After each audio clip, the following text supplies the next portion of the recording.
Hello everyone, it's me, Clayton. I just got back from watching Ocean's 8, directed by Gary Ross. Now, when it comes to the Ocean's films, a lot of them I just consider to be fun little diversions. Fun little heist films that I can enjoy while thinking about certain things, and ones that usually have enough comedy and enough great performances to keep me invested.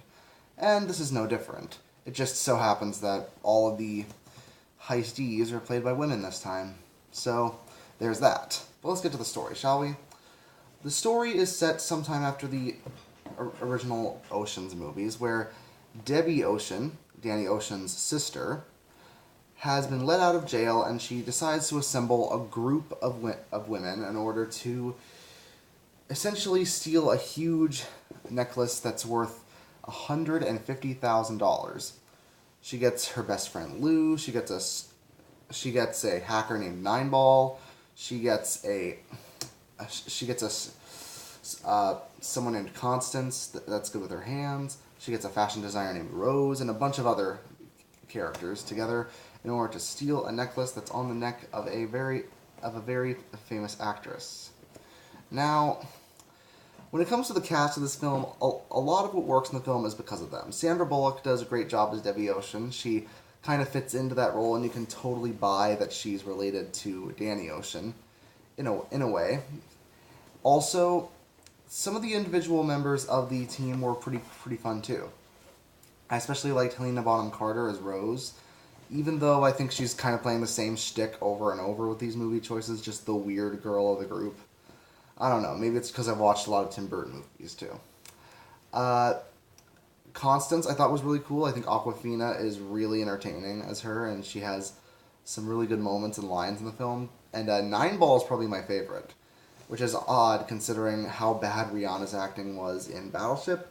But she puts in a great performance here as Nineball. She's really funny. She's got a lot of great scenes throughout the film, and she is pretty useful to the team. Now, the script is more hit and miss. Some jokes and some lines hit dead on, and others really don't. But like I said, it's mainly the strength of the cast that carries a only middling script, in my opinion. But probably the best parts of the film are the actual heist sequences. They're flashy, they're fun, they're full of interesting choreography.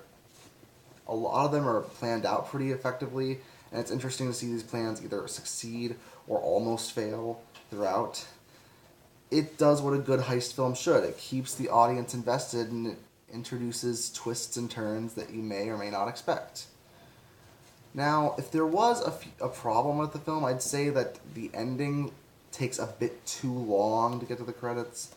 Basically there's a stretch after the actual heist where it feels like the movie is going to be over, but turns out there's still like 15 to 20 minutes left in the film, and you're wondering, well, what is there to do after this?